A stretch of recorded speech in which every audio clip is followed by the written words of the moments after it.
नमस्कार, मैं हूं प्रतीक त्रिवेदी और मैं रामनगरी अयोध्या में मौजूद हूं। इस वक्त आप सभी लोगों का स्वागत करते हैं और ये जो मंच सजाया गया है वो है कारगिल विजय दिवस के ऊपर और हम स्वागत करते हैं केंद्रीय मंत्री जनरल वीके सिंह साहब का। बहुत बहुत स्वागत है जनरल, आपका बहुत बहुत स्वागत है। बहुत बहुत धन्यवाद आपका। आप कैसे हैं सर? How are you? मैं बिल्कुल ठीक हूं। आप अयोध्या में हैं, आप बताइए आप कैसा फील कर रहे हैं? जी सर मैं सोच रहा था ये सवाल आप मुझसे पूछेंगे। सर मैं बिल्कुल बताने के लिए तैयार रहूंगा। 5 तारीख तक तो तमाम सारी जो हालात हैं, जो बातचीत है, जो तैयारी है, अभी यहाँ पे उत्तर प्रदेश के सीएम मौजूद हैं, वो सब कुछ बताएंगे। लेकिन सर आज तो हम आपसे जानने के लिए मौजूद हैं, कारगिल का युद्ध हुआ, विजय दिवस के तौर पे हम आज मना रहे हैं उसे। बहुत सारी यादें होंगे आपके पास, बहुत सारी चीजें आप शेयर करना चाहेंगे। सर कोई एक ऐसा इंसिडेंट, कोई ऐसी बातचीत जिसको आप आज हमारे साथ न्यूज़ 18 के साथ शेयर करना चाहें जनरल। देखिए, कारगिल युद्ध की 21वीं वर्षगांठ है और इसका सबसे बड़ा महत्व कारगिल का ये है कि घुसपैठी आए और उसके बाद जिस तरीके से वो चोटियों पर बैठे, ऐसे दुर्गम इलाके में जहाँ ना घास उगती, ना झाड़ियाँ हैं, ना आप आड़ लेने के लिए किसी चीज़ का इस्तेमाल कर सकते हैं, ऐसी हालत में जहाँ पर चढ़ते चढ़ते लोगों का सांस फूल जाता है, ठंड है, इन सबको देखते हुए जिस प्रकार से हमारी सेनाओं ने उनको खदेड़ा, उनको भगाया और पाकिस्तान की सारी चालबाजी सामने दुनिया के रख दी, वो अपने आप के अंदर एक बहुत बड़ी उपलब्धि है। और इस मौके पर हम उन तकरीबन 550 लोग जो हमारे शहीद हुए उनको श्रद्धांजलि दें, उनके शौर्य को याद करें और उन सब के शौर्य को याद करें जिन्होंने अपने नेतृत्व में सैनिकों को वहां तक लेकर गए। बिल्कुल सर, नो डाउट सर, बिल्कुल बिल्कुल, निश्चित तौर से सैल्यूट करते हैं न्यूज़ 18। तमाम सारे लोग जो हैं, जो देख रहे हैं, वो सब सैल्यूट करते हैं। सर एक बात आई, मैं अभी चर्चा देख भी रहा था, हमारा जो मंच सजा है उस पर बहुत सारी बातें हो रही हैं। उस पर एक चर्चा के दौरान ये बात आई कि अब सेना को, और मैं भी जब शो करता हूं तो अक्सर ये बात आती है, जब चीन के संदर्भ में भी बात हो रही है कि सेना को फ्री हैंड है और ये बहुत बड़ी उपलब्धि के तौर पे कहा जा रहा है कि सेना अब फ्री हैंड पर है। तो सर ये जो फ्री हैंड है, ये इसका मतलब क्या है? एलओसी और एलएसी में कोई फर्क आ जाता है जब फ्री हैंड की बात होती है? और ये एक उपलब्धि के तौर पे बताया जा रहा है कि जो मौजूदा सरकार है उसने ये गौरव दिया है सेना को। तो क्या ये कहां तक तर्कसंगत है बात?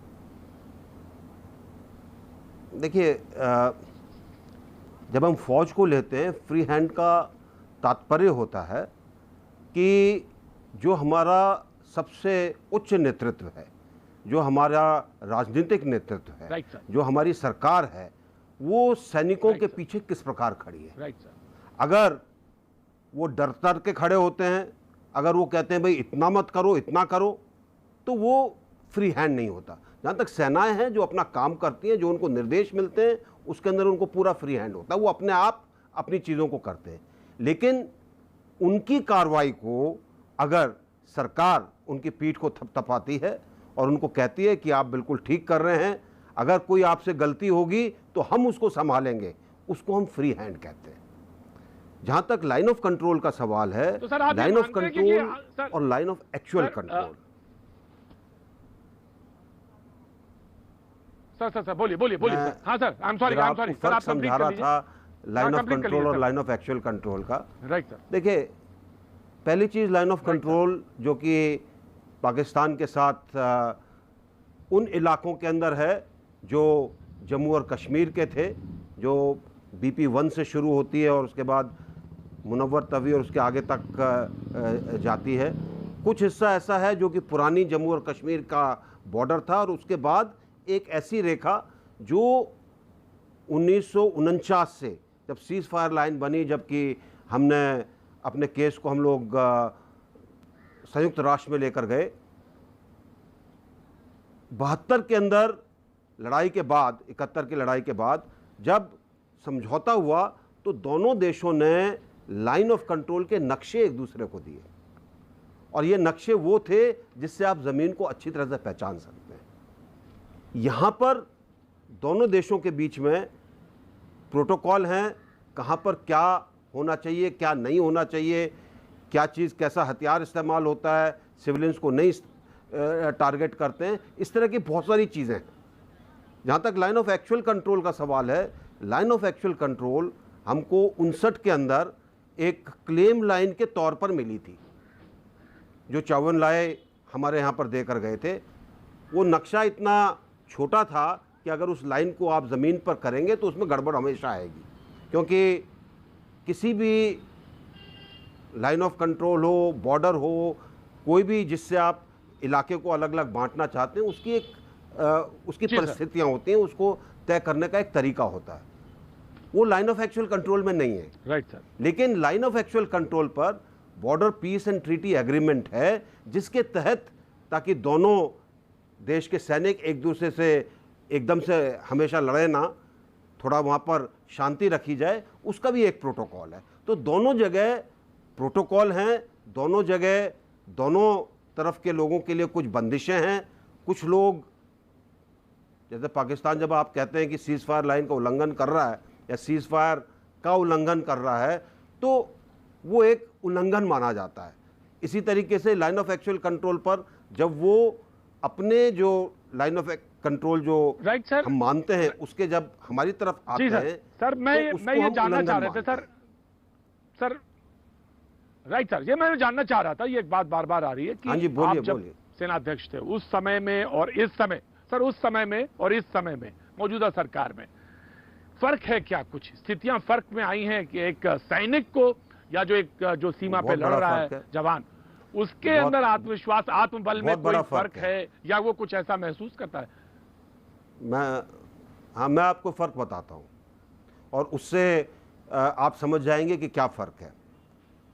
2012 आर्मी डे के शाम के फंक्शन के अंदर उस समय के प्रधानमंत्री मनमोहन सिंह जी आए थे, जो कुछ दिनों के बाद म्यांमार के दौरे पे जा रहे थे।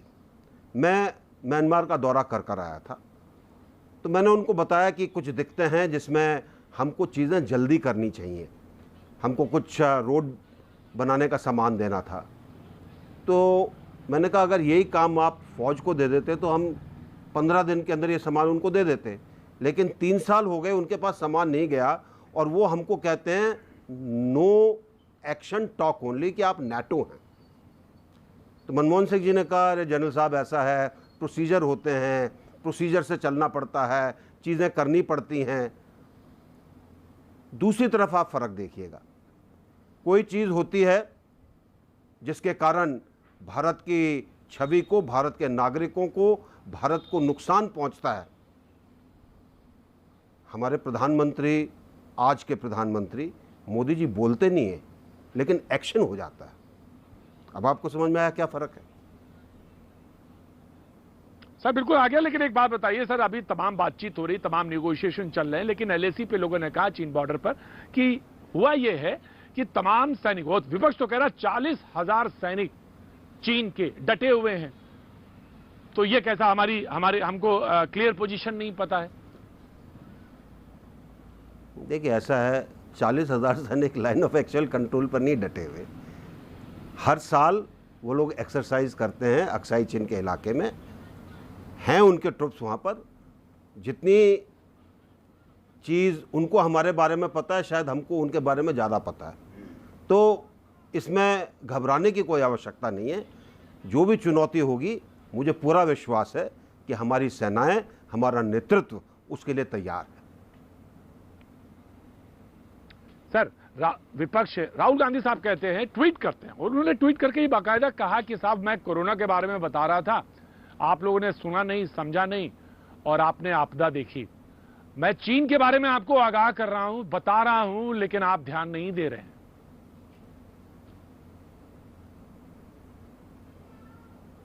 देखिए, कौन व्यक्ति क्या चीज़ सोचता है, क्या चीज़ बोलता है, उसके ऊपर टिप्पणी करना बेकार है। हर एक आदमी के अपना अपना मत होता है, हर एक आदमी अपने अपने तरीके से चीज़ों को देखता है। जैसा मैंने आपको कहा, जहाँ तक चीन का सवाल है, चीन चालबाज है, हमें पता है। ये भारत 1962 का भारत नहीं है, ये भारत सशक्त भारत है।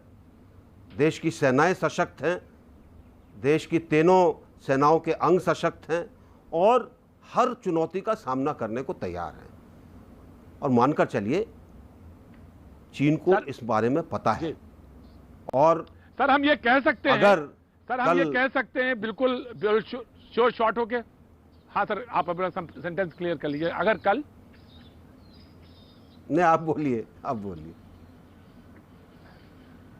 सर मैं ये कह रहा था कि क्या हम यहां पे बिल्कुल श्योर शॉर्ट होकर ये कह सकते हैं, बिल्कुल एकदम क्लियर टर्म्स है, कि हमारी कोई भी जमीन पे चीन इस वक्त काबिज नहीं है, ये कह सकते हैं?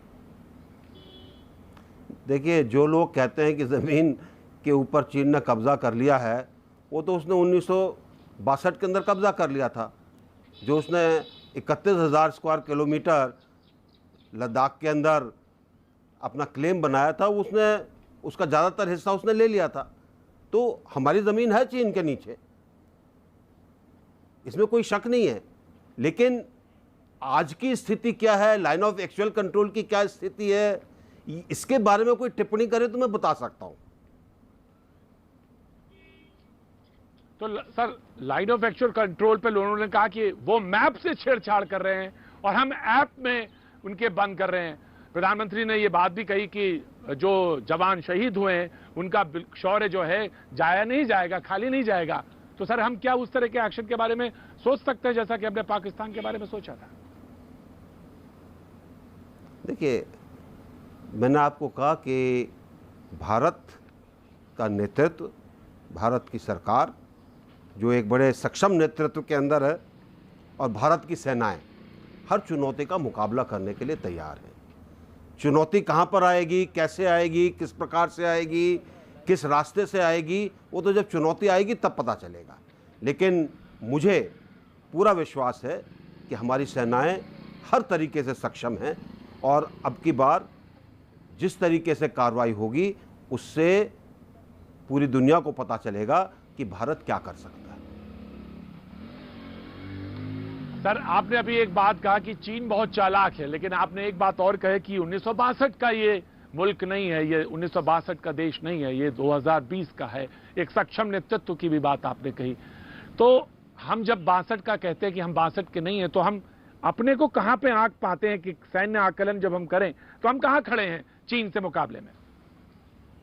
देखिए, ऐसा है कि जब हम 62 की बात करते हैं, हमारा राजनीतिक नेतृत्व बहुत कमज़ोर था।